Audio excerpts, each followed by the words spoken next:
얘 왜 이렇게 삐뚤어져 있냐? 아, 이제 책상 또 건드렸나 보네. 어떻게 된 거야? 삐뚤어져 있냐?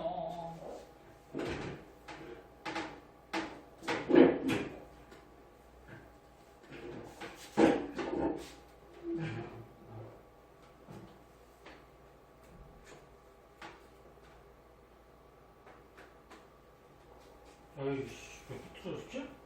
누가 건드렸어, 이거? 아까 지금 수업한 애들이 건드렸나?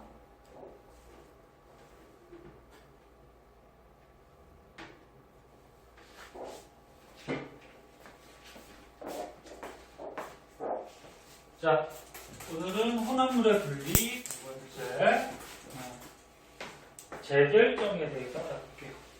여기서 제자가 무슨 제자일 것 같니? 한자인데 한자 좀 배웠니? 다시 제자 가본 것 같은데요. 다시 제자라 그래서 그러면 다시 결정을 얻는다 그런 얘기인데 자 뭔지 좀 자세하게 보도록 합시다.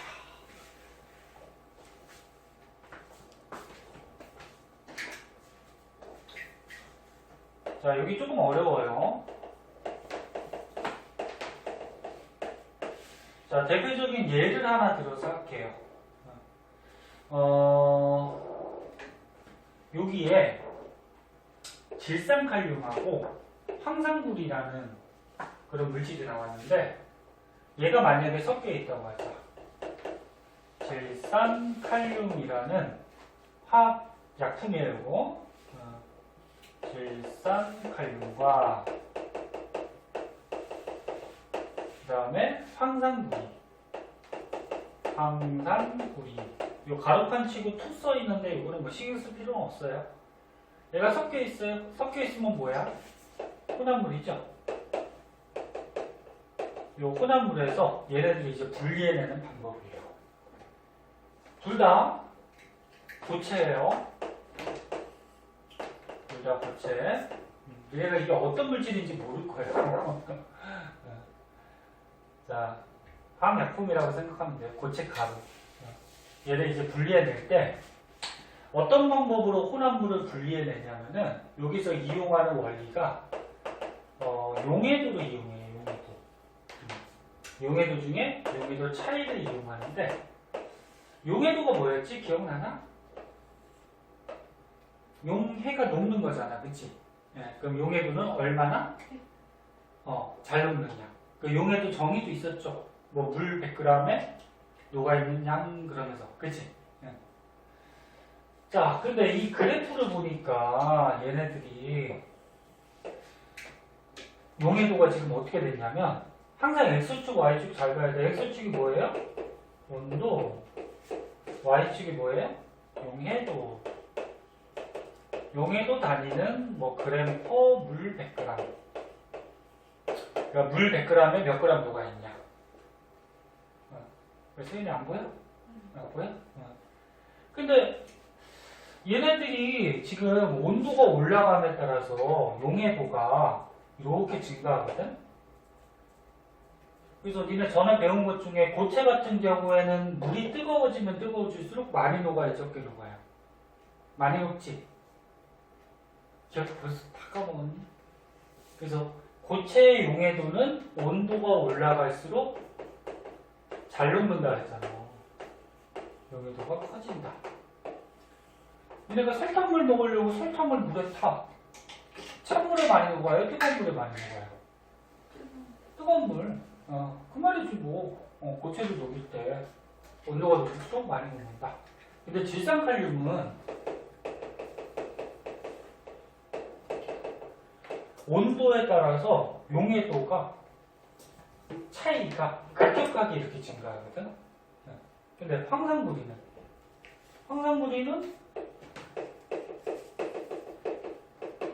온도가 올라가도 용해도가 증가하긴 증가하지만 조금씩 증가해요. 그래서 하나는 용해도 차이가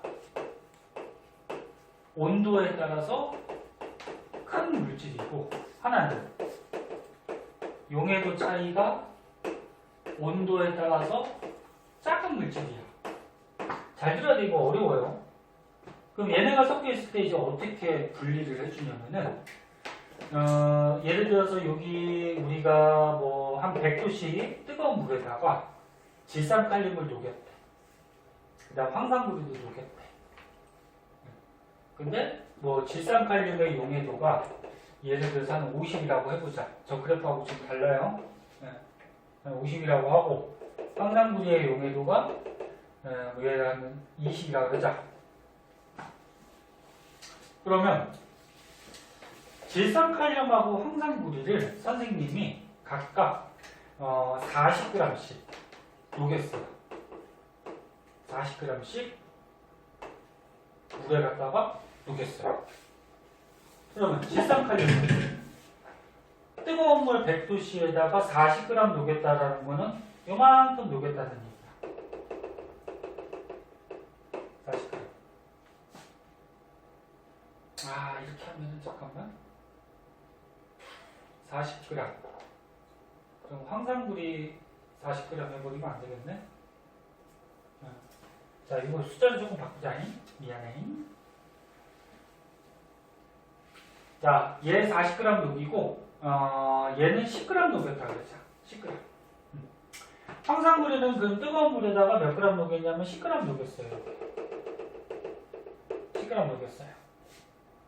그럼 질산칼륨은 100도에서 용해도가 50이라는 얘기는 50g까지 녹일 수 있다는 거지. 근데 현재 40g 녹았으니까 다 녹았어요, 안 녹았어요? 다 녹았지? 다시 봐. 하지 마. 100도에서 질산칼륨의 용해도가 50이야. 그 물 100g에 50g을 녹일 수 있는 거잖아. 근데 선생님이 40g을 녹였어, 40g을. 그러니까 다 녹아 있겠지. 50g까지 녹일 수 있으니까. 맞니? 그 다음에 황산구리는 뭐야? 100도씨 물에다가 최대한 포화, 가득 녹였을 때 20g을 녹일 수 있다는 거지. 근데 현재 몇 g 녹였어? 10g 녹였지? 그럼 다 녹아 있겠지. 이해됐니? 그래서 지금 물 100g에 질산칼륨 40하고 황산구리 10g이 다 녹아있는 거예요. 다 녹아있어요, 지금. 녹아있으니까 눈에 보일까, 안 보일까? 안 보이겠지? 근데 얘를 이제 냉각을 시켜요. 예를 들어서, 한 60도까지 온도를 냉각을 시켰대. 그럼 60도에서 얘 질산칼륨의 용해도가 예를 들어서 30이라고 하자. 그 다음에 황산구리의 요 용해도가 그래서 15라고 하자. 그럼 100도씨 물에다가 얘네들을 다 녹인 다음에 냉각을 시키면 차갑게 해주는 게 냉각이야. 꼭 얼리는 것만 냉각이라고 그러지 않아요. 차갑게 해주면 질산칼륨 40g 물속에 그대로 있으니까 60도에서는 30g만 녹일 수 있는데 지금 40g 들어있으니까 요만큼 10g은 물에 녹아요, 못 녹아요? 못 녹죠. 그래서 저번에 용해도 했었잖아. 다 까먹었니 혹시? 기억나지? 그래서 10g은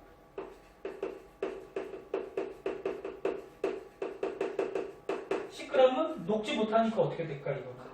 그치, 가루로 석출되겠지. 가루로 석출돼요. 그러니까 밑에 막 가루로 가라앉아 이렇게. 네? 네. 그럼 황산구리는 보자. 황산구리는 지금 100도 물에 다 녹아 있었어요. 근데 60도로 냉각했대. 그 온도만 내려갔지 그 안에 들어있는 황산구리는 똑같단 말이야, 여기. 그치? 양은. 근데 60도일 때도 15g. 15g이나 녹일 수가 있는데 지금 10g 들어있으니까 다 녹아 있겠지. 그럼 얘는 다 녹아 있어요, 지금. 즉, 무슨 얘기야? 선생님 말하고자 하는 결론. 용해도 차이가 큰 물질은 냉각을 시키면은 가루가 잘 나와요. 그래서 가루로 우리가 뽑아내는 거예요. 이 질산칼륨. 근데 용해도 차이가 작은 거는 냉각을 시켜봤자 가루가 잘 안 나오지. 그럼 얘는 그대로 녹여 있는 거야. 그래서 이렇게 두 가지가 섞여 있는 혼합물 중에 한 가지를 가루로 뽑아내는 방법이에요. 어려워요. 자, 그때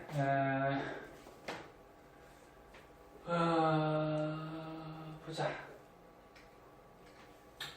여기 뜻을 한번 볼게요.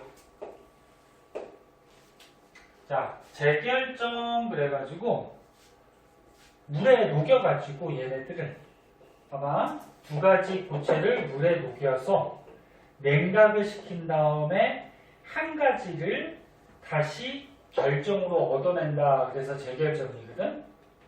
그래서 이런 거 대표적인 예고요. 근데 재결정에서 가장 중요한 특징은 뭐다?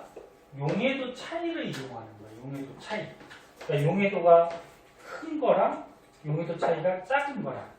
그 중에서 냉각시키면 용해도 차이가 큰 물질이 가루로 석출된다. 그래서 여기 대표적인 예로 방금 전에 얘기했던 요거 질산칼륨하고 황산물이 섞여 있는 뭐 이런 게 대표적인 예고, 그 밖에 또 이런 것도 있어요. 천일염에서 정제소금 얻기. 이거 잘 나오는 예인데, 천일염이 뭐냐면은 너네 그 바닷물을 증발시키면 뭐가 나오니? 소금 나오죠. 근데 바닷물을 증발시키면은 소금만 들어있는 게 아니고 바닷물 속에 또 불순물들이 있거든. 불순물까지 섞여 있어요. 근데 우리가 필요한 거는 소금이 필요해요. 그래서 바닷물을 증발시켜서 소금 불순물이 섞여 있는 고체들을 얻었는데 얘를 다시 물에 갖다 녹여. 다시 물에 갖다 다 녹인 다음에 서서히 냉각을 시켜. 냉각이 뭐야? 차갑게 해준다는 거지. 차갑게 해주면 소금만 밑으로 막 가루가 돼서 가라앉아. 이렇게. 소금. 그리고 불순물은 그냥 물 속에 떠 있어요. 그래서 이 가라앉은 순수한 소금, 이거를 뭐라 그러냐면은 정제 소금 이렇게 얘기하거든. 그래서 바닷물 증발시켰을 때 나오는 천일염에서 얘를 다시 물에 녹인 다음에 다시 순수한 소금, 정제 소금을 얻는 이런 방법들도 재결정의 대표적인 방법이야. 지금 이해하고 있니? 네. 여기 매년 하다 보면 애들이 많이 어려워해. 자, 그래서 이런 방법들이 있다고 알아두도록 하시고요. 그 밑에 보면 이제 크로마토그래피라고 있어요. 뭐 쓸 거 있니? 쓸 거 있으면 빨리 적고요. 자, 크로마토그래피는 약간 쉬운데요. 자, 얘는 뭔지 한번 볼게요. 지워요. 지워도 되니?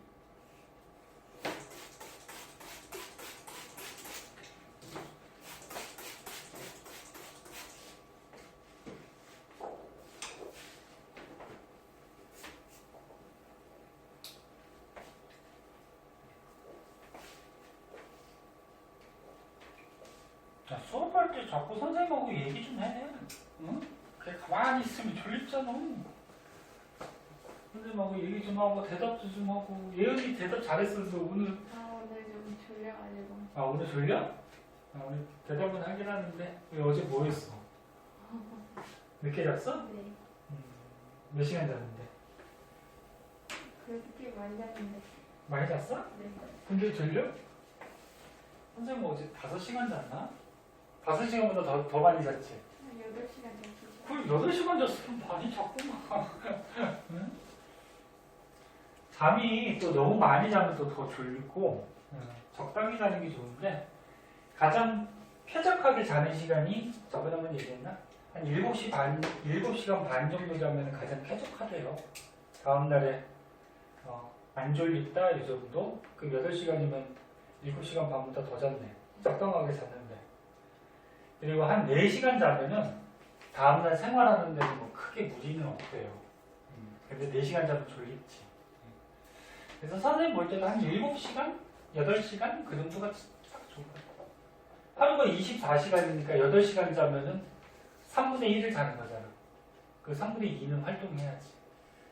니네가 만약에 90살까지 산다 그러면 하루에 8시간씩 자면은 90년 동안 몇 년을 자는 거야? 응? 하루에 3분의 1을 자잖아. 8시간 자면. 그 90년 너네가 사는 동안 30년을 자는 거예요. 30년은.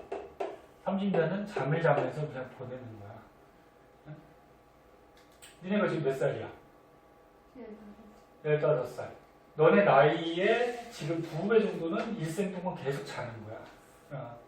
그러니까 잠이 어떻게 보면 되게 아까워요. 일생의 3분의 1을 소비해버리니까.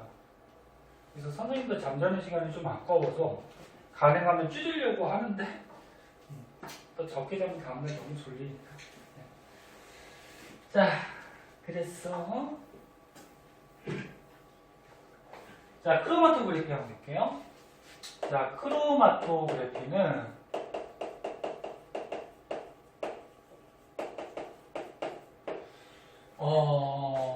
대표적으로 이런 방법으로 이제 실험을 하는데 종이를 한 장을 준비를 해요. 종이를 이렇게 한 장을 딱 준비를 하고 예를 들어서 사인펜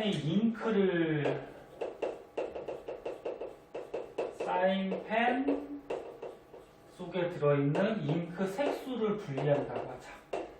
야, 니네 사인펜이 만약에 빨간색 사인펜이 있어. 근데 빨간색이 있을 때 빨간색? 좀 애매한가? 네. 빨간색이 있을 때 그 안에 색소가 한 가지만 들어있는 게 아니거든. 섞여 있거든. 자, 그럼 여기다가 선생님이 사인펜을 이렇게 딱 찍었어. 그리고 이 사인펜 안에 어떤 색소들이 들어있는지를 분리해내는 거야. 자, 그럼 어떻게 하냐면은 종이에다가 사인펜을 여러 번 이렇게 찍어요. 한 번 찍으면 조금밖에 안 묻으니까 여러 번 찍은 다음에 이렇게 샤알레 같은 거를 이용해서 여기다가 물 같은 거를 이렇게 담아요. 물과 같이 녹이는 물질을 뭐라 그랬지? 전에 한번 배웠듯이 용매라 그랬죠. 용매를 딱 넣어요. 그러니까 이 사인펜을 녹일 수 있어야 돼. 그럼 물이 어떻게 될까? 이 종이를 따라서 쫙 스며들면서 올라가겠지. 올라가면서 이 사인펜에 닿으면 사인펜은 어떻게 할까? 녹이겠지. 그 번진다는 게 녹는다는 거지. 녹이면서 물이 계속 올라가요. 쫙 빨려져서. 뭐 계속 올라가진 않지만 어느 정도까지. 물이 만약에 여기까지 올라왔어. 물이 올라왔는데 올라오는 동안 이 사인펜을 녹였을 거 아니야. 그 녹이면은 이 사인펜 안에 있는 색소가 물 따라서 올라가요. 같이 올라가. 근데 하나는 색소가 여기로 올라갔고 하나 색소는 여기로 올라갔다 그러자. 그럼 이 노란색 A 색소는 물 따라서 이동하는 속도가 빠른 색소야. 성분이야. 그리고 B 색소는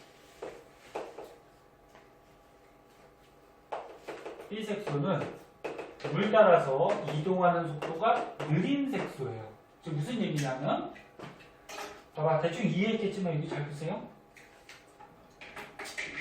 자, 물이 스며들으면서 올라가고 있어. 그 사인펜을 녹였어. 그 이 안에 노란색 색소가 있었대. 그러면 물이 올라가면서 색소가 얘를 따라가는 거야. 이렇게 따라가면서 물이 여기까지 올라오면 색소가 여기까지 올라갔어. 근데 빨간색 색소는 어때? 여기 물이 올라가면서 색소도 녹였는데 빨간색 색소가 있었어? 그리고 물이 올라가는데 색소가 너무 느리게 올라가면서 여기까지밖에 못 온 거야 지금. 됐니? 네? 그러면 지금 물이 올라가면서 A 색소하고 B 색소를 어떻게 했어? 지금 분리를 해버렸지? 네. 그래서 크로마토그래피의 원리는 크로마토그래피의 원리 이것도 중요한데 원리는 물이 녹이는 용매죠. 용매를 따라 이동하는 속도 차이를 이용해서 분리를 해주는 거예요. 그럼 다시 한번 얘기하면 A 색소는 물 따라서 이동하는 속도가 빠른 색소, B 색소는 이 물 따라서 이동하는 속도가 느린 색소. 그래서 이렇게 속도 차이를 이용해서 분리하는 게 크로마토그래피예요. 그러면 자 문제 내볼게요. 봐봐. 여기 사인펜 선생님이 찍어놨었는데 이 사인펜 안에는 여러 가지 색소들이 들어있으니까 혼합물이거든. 그럼 이 사인펜 안에는 색소가 최소한 몇 개가 있다. 최소한 2개가 있다라는 거야. 최소한. 이 사인펜 속에. 지금 A 색소, B 색소로 나눠졌잖아, 그지? 그 원래 사인펜 안에는 색소가 최소한 2개가 있다. 선생님 왜 최소한이라는 말을 썼냐면은 아직 속도가 너무 느려서 잘 봐. 속도가 너무 느려서 물이 쭉 빨려져서 올라가는 동안 너무 느려가지고 아직 못 올라간 게 있을 수도 있어요. 그래서 2개가 지금 분리됐다라는 거는 이 사인펜 안에는 최소한 2개는 있다라는 거야. 아직 더 있을 수도 있어요. 네? 그럼 선생님 문제 한번 내볼게. 자, 문제 한번 내볼게요. 걸음 종이를 뭐 이렇게 준비를 했대요. 그냥 널따랗게 하자. 조그맣게 안 자도 돼. 여기다가 우리가 점을 찍어서 어떤 혼합물을 넣어놨대요. 혼합물을 넣어둔 게 아니고 혼합물을 찍어놨대요. 그리고 이 혼합물들을 녹일 수 있는 액체, 용매를 여기다 이렇게 담궈놨어. 이 용매 액체가 이렇게 올라가면서 혼합물을 녹일 거 아니야? 그러면서 이 용매가 예를 들어서 여기까지 빨려져 올라왔어. 뭐 물이면 물, 뭐 먼저 녹일 수 있는 용매가 여기까지 올라왔어. 근데 얘 간은 여기 찍어놓은 혼합물은 여기 하나 2개의 성분이 찍혀 나오더래. 그 다음에 나는 여기 하나 이렇게 찍혀 나오더래. 그 다음에 간은 여기 하나 뭐 여기 하나 이렇게 찍혀 나오더래. 잘 봐. 밑에 그림도 있나 이런 거? 한번 보자. 그러면 요 가라는 얘 혼합물은 물이 스며 올라가면서 지금 용매가 스며 올라가면서 2개가 지금 분리가 됐으니까 가는 최소한 몇 가지 성분이 들어있는 거다? 2가지는 들어있는 거지. 그럼 나는 최소한 몇 가지? 1가지 들어있는 거지.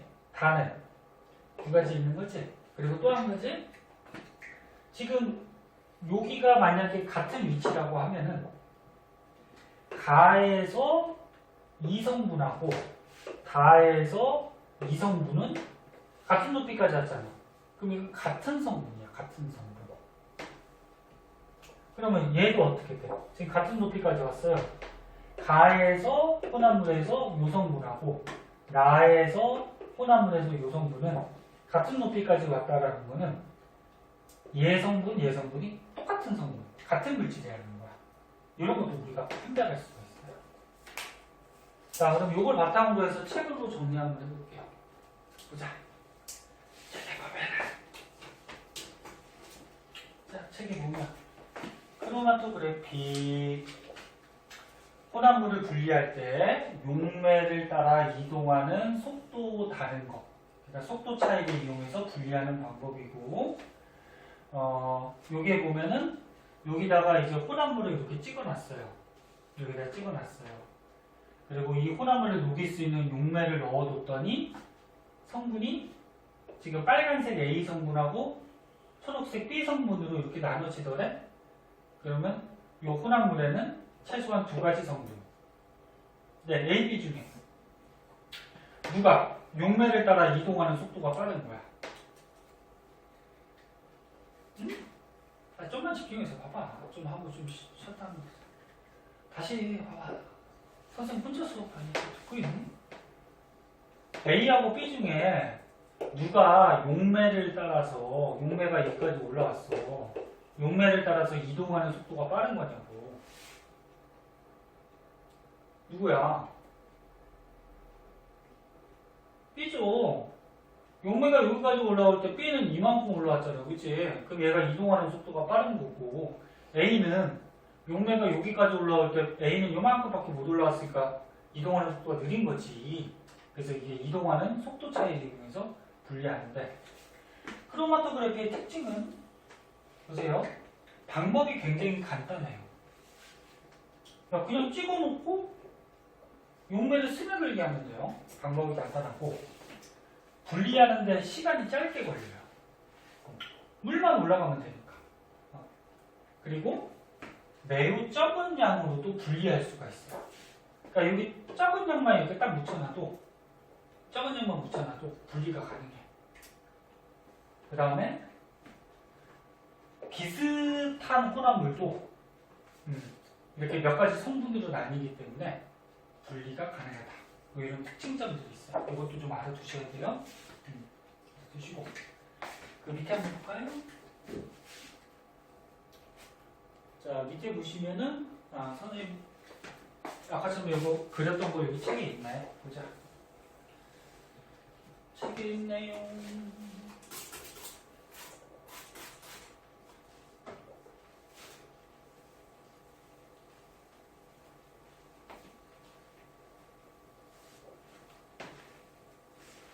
자, 너는 문제 풀 때 요거 잘 봐야 돼. 여기가 거리가 0이잖아.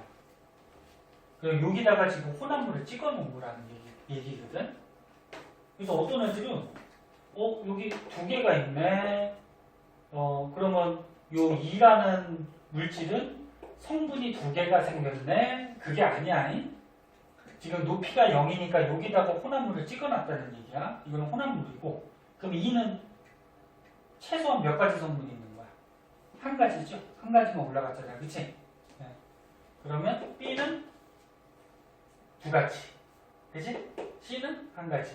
D는 두 가지. 최소한. 이렇게 알 수 있고. 그리고 얘하고 얘가 같은 높이까지 올라왔지. 그러면 얘네들의 성분은 같은 거다. 자, 그러면 이거 A, B, C, D, E 중에 봐봐. 순물질이라고 우리가 대강 생각할 수 있는 거는 A 보면은 지금 한 가지만 올라와 있죠. 근데 확실할 수는 없어요. 왜 아직 못 올라온 게 있을 수도 있어. 아직 성분이. 근데 이게 한 가지만 올라온 걸로 봐서 이게 순물질일 가능성이 높다. 이렇게 보는 거죠. 예상할 수는 있죠. A하고 C하고 E는 한 가지씩만 올라왔죠. 여기 써 있어요. 그 다음에 혼합물이라고 확실하게 판단이 되는 거는 B하고 D야. B하고 D는 지금 두 가지나 올라왔잖아. 그럼 섞여 있는 혼합물이죠. 이렇게 하면 되고. 자, 그 다음에 이런 크로마토그래피 이용하는 일상생활의 예들이 뭐 많은데 방금 얘기했듯이 사인펜에서 색소 분리하는 거, 운동선수의 도핑 테스트가 뭔지 아니? 운동선수가 뭐 경기하기 전에 약물을 먹었는지 알아보기 위해서 오줌을 누가 해요. 그래서 오줌을 여기다 찍어. 오줌을 여러 번 찍어가지고 이 오줌을 녹일 수 있는 용매를 넣어서 오줌 성분 중에 어떤 성분들이 나오는지. 그래서 만약에 정상적인 사람이라 그러면 하나가 나와야 되는데 어떤 사람 여기 하나가 더 나왔더래. 그러면 정상인 사람하고 다르게 뭘 먹었다는 거지. 네, 그럼 얘는 정밀 검사를 하게 되죠. 혈액을 뽑아가지고. 네, 뭐 이런 것들. 그 밖에 뭐 이런 것들이 있는데 한 번씩 봐두시고. 자, 오른쪽에 문제 있어요. 조금 시간 줄 테니까. 여기 부분이 오늘 배운 게 조금 어려웠어요. 오른쪽 문제 한번 풀어보도록 하자.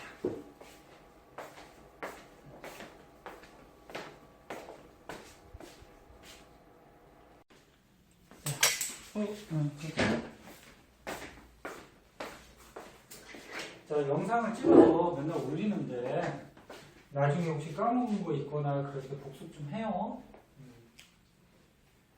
자, 이제 단원이 하나 바뀌어서 이게 몇 단원이야? 몇 단원이야 이게?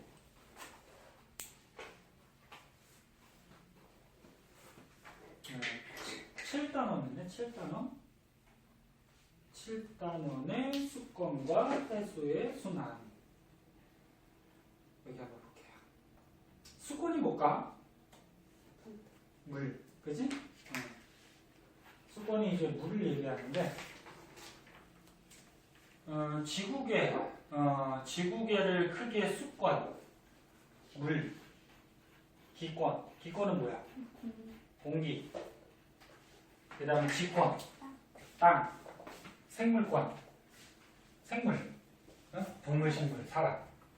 그 다음 외권, 우주, 우주.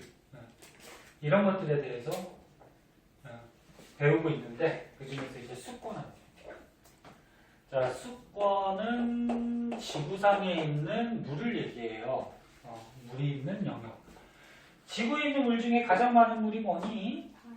바닷물이죠. 바닷물을 이제 한자로 해수라 그러죠. 해수. 바닷물이 엄청나게 많아요. 얘는 육지가 넓어요, 바다가 넓어요? 바다가 넓어요, 우리 지구에.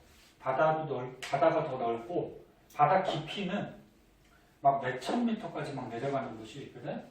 그리고 몇천 미터까지 그 많은 물을 재면은 양이 엄청나죠.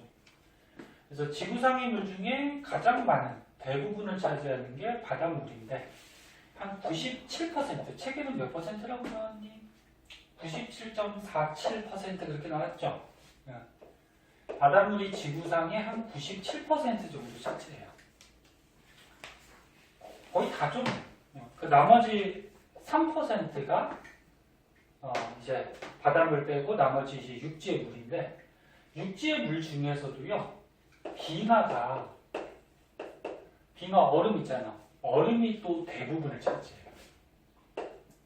빙하 다음에 많은 게 이제 땅 속에 있는 지하수. 그 다음이 강과 호수물. 이렇게 돼요. 그럼 요거 다 합해봤자 3%야. 요거 말고도 또 대기 중에 수증기도 있어요. 수증기. 수증기는 양이 적으니까. 이게 다 합해봤자 3%인데, 우리가 쓸 수 있는 물은 어떤 물을 쓸 수 있을까?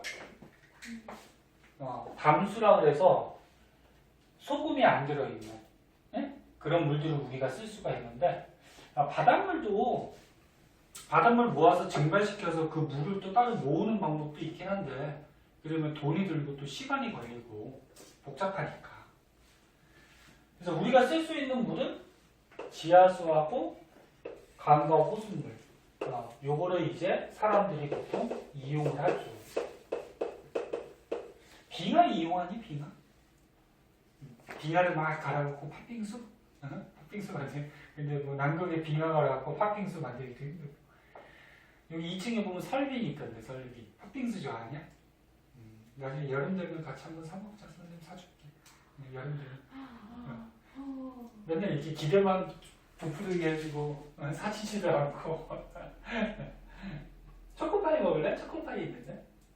저? 하나 먹을래? 응? 달라는 거야, 말라는 거야? 줄까? 응. 하나 먹으면서 하자.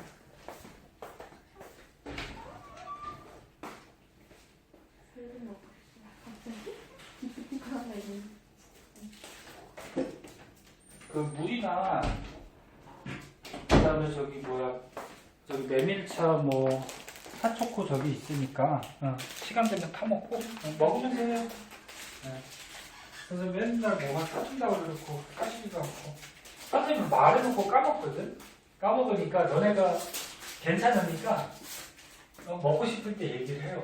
그럼 선생님이 그날 돈이 있으면 사줄게. 알지? 그래서 사람이 이용하는 물은 지하수, 강과 호수물, 지구 전체의 물 중에 굉장히 적은 양밖에 사람이 사용할 수가 없어요. 자, 그 중에서 해수, 담수는 구별할 수 있겠죠. 해수는 이제 소금이 들어있는 짠물, 담수는 이 바닷물 빼고 나머지 이제 소금이 안 들어있는 물, 이걸 이제 담수라 그러고, 말뜻 한번 봐두고, 여기 뭐 특별하게 할 내용이 없는데. 자, 그 다음에 이제 가운데쯤에 보면은 수자원이라 그래서 수자원은 뭐냐면 자원이 뭐예요? 사람들이 유용하게 쓸 수 있는 물질들을 자원이라고 그러죠. 그럼 수자원은 우리가 사람들이 유용하게 쓸 수 있는 물을 얘기하는 건데 사람이 쓸 수 있는 물 아까 전에 얘기했듯이 담수 중에 뭐 지하수나 강가 호수물. 지하수 같은 경우에도 이제 땅 속에서 뽑아야 되기 때문에 펌프 같은 것도 필요하고 쓰긴 하죠. 자, 근데 여기서 이제 한 가지 알아둬야 될 거는 뭐냐면은 이렇게 물을 사람들이 사용하게 되는데 우리 생활에 어디에 가장 많이 사용하냐면은 거기 생활용수, 농업용수, 공업용수, 유지용수 뭐 이런 거 있잖아요. 그치? 생활용수는 뭐야? 생활용수. 치즈. 너네가 말 그대로 생활할 때 쓰는 물을 얘기하죠. 너네가 세수하거나 손 닦거나 샤워하거나 아니면 똥 싸고 물 내릴 때 빨래하거나 그럴 때 쓰는 게 생활용수죠. 그 다음에 농업용수는 말 그대로 농사 지을 때 뭐 밭에 뭐 식물들한테 물도 줘야 되고 비가 내리면 뭐 물이 들어가긴 하지만 특히나 이제 뭐 벼 같은 거, 쌀 같은 거 키울 때는 논에 물이 많이 들어가야 되죠. 그때 필요한 농업용수. 그 다음에 공업용수 있네. 공업용수는 이제 공장 같은 데 쓰는 거 얘기하죠. 공장에서 이제 물이 필요하겠죠. 유지용수는 뭔지 아니? 유지용수 그러면서 이제 책에 거기 표에 나와 있잖아요. 뭐라고 써 있어요? 하천이 정상적인 기능을 하기 위해서 필요한 물 그렇게 되어 있는데 하천이 뭐야 그럼 하천이 요걸 얘기해요. 강과 호수 이런 것들을 하천수 이렇게 얘기하거든요. 하천수. 근데 강이나 호수가 정상적인 기능을 하려면 얘네들이 오염될 수도 있단 말이야. 우리가 생활용수나 농업용수, 공업용수를 쓰면서 오염이 돼버리면은 자연은 스스로 자정 능력이 있어요. 자정. 스스로 깨끗해지긴 하는데 너무 오염이 심하면 어떡합니까? 자연도 한계가 있거든. 그래 깨끗해지지 못해요. 그럼 그 오염된 곳을 깨끗하게 복원하기 위해서, 유지하기 위해서 필요한 용수가 뭐 유지용수 뭐 이렇게 돼요. 자, 근데 우리나라에서는 어느 곳에 물을 가장 많이 사용하니? 농업용수. 우리나라가 지금 공업이 많이 발달했고 사람들이 많긴 하지만 우리나라 인원이 몇 명? 5천만 명 그렇게 되죠. 선생님 학교 다닐 때는 사회책이나 이런 국어책에 우리나라 인구는 4천만 그렇게 배웠는데 선생님 학교 다닐 때보다 이제 사람이 많이 늘어나서 5천만. 근데 갈수록 좀 줄 거예요 우리나라. 애기들이 잘 안 나서. 지금 가정에도 너네 형제가 한 명 아니면 2명, 3명 있는 집 있어? 형제지. 저기 언니 있고 둘. 동생? 남매 한 명. 동생 있나? 오빠요. 오빠 있어? 현아는? 남동생. 남동생. 그러니까 보통 둘, 하나. 그러면 남자, 여자 2명이 결혼해서 2명을 낳으면 유지가 되는 거지. 그치? 2명이 결혼해서 2명 낳으면. 근데 1명을 낳으면 2명이 결혼해서 1명 낳으면 반 줄잖아, 인원이. 근데 요즘은 뭐 독신주의잖아. 애기 안 낳는 집도 많으니까. 그리고 갈수록 좀 줄 거고 노인이 좀 많아질 거고 그럴 텐데 이번에 너도 지루할까봐 코로나에서 많이 죽은 나라가 이탈리아 있잖아요. 이탈리아 지금 되게 많이 죽었어요. 많이 걸리고. 이탈리아가 왜 사람들이 많이 죽었냐면은 거기가 노인들이 전 세계 1위래요. 그러니까 노인들이 병 걸리면은 잘 죽죠. 그 다음에 노인이 많은 나라가 일본이래요. 일본은 지금 어떻게 하려는지 몰라. 지금 조사도 제대로 안 하는 것 같고 올림픽 한다 그러는데 올림픽 할까? 방사능도 있고 지금 뭐 병도 있고 그래가지고 자 그래서 우리나라에서는 일단 농업용수로 물을 가장 많이 사용해요. 뭐 농업국가는 아니지만 아직까지는 농업용수. 그 다음에 누구니? 유지용수. 유지용수가 또 은근히 많이 들어요. 근데 뭐 이거 순서를 뭐 알아두면 좋긴 한데 뭐 굳이 알 필요까지는 없고 우리나라에서 아직까지는 농업용수로 물을 가장 많이 쓰고 있다. 이 정도까지만 알아두시면 될 것 같고요. 자, 그 다음에 이제 수자원의 가치라 그래서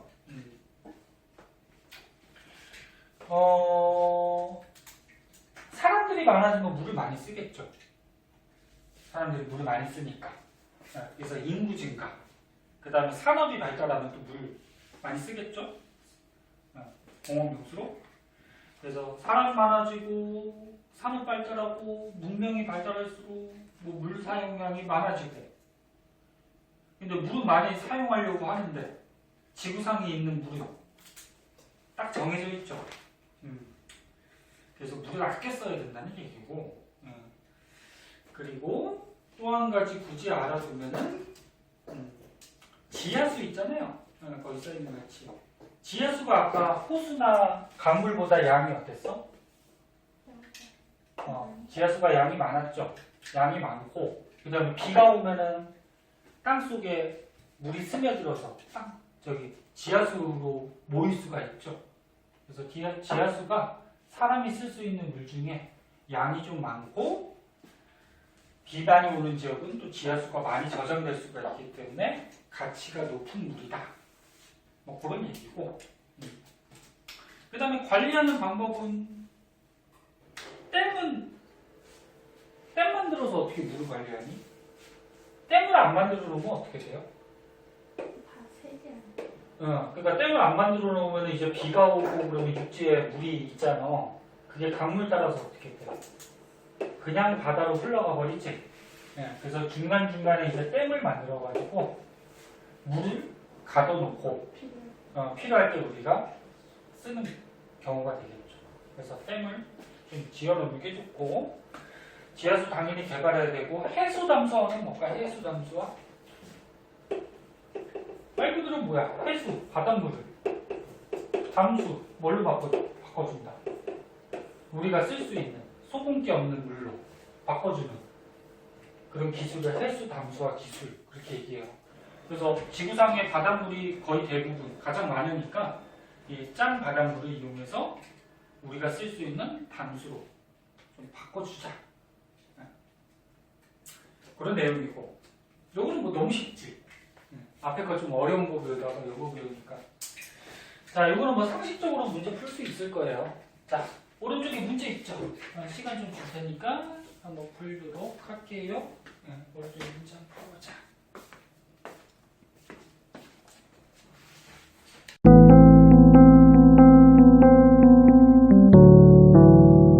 구독과 좋아요 꾹꾹.